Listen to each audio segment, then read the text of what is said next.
మీరు చూస్తున్న ఆసనం పేరు వజ్రాసనం అంటాం.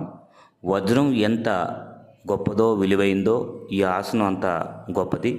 అయితే ఈ ఆసనం చేయడం వలన ముఖ్యంగా ఏంటంటే జీర్ణశక్తి చక్కగా పెరుగుతుంది. ఎందుకంటే చూడండి, మనకి ఆసన పొజిషన్‌లో లెగ్స్‌ని నీస్ దగ్గర బెండ్ చేసాం.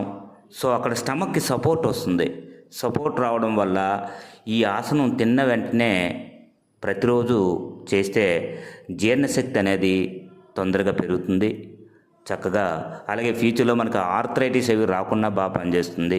ఇంకొకటి, వజ్రాసనం వల్ల మనలో ఉండే వజ్ర నాడి అనేది యాక్టివేట్ అవుతుంది. సాధారణంగా 72,000 నాడులు ఉంటాయి మనకి. అందులో ఇడ, పింగళ, సుషుమ్న అని ఉంటాయి. అలాగే వజ్ర నాడి అని ఉంటుంది.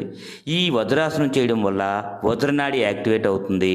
దీనివల్ల ధైర్యం బాగా పెరుగుతుంది. కాబట్టి వజ్రాసనం వల్ల ధైర్యం పెరుగుతుంది.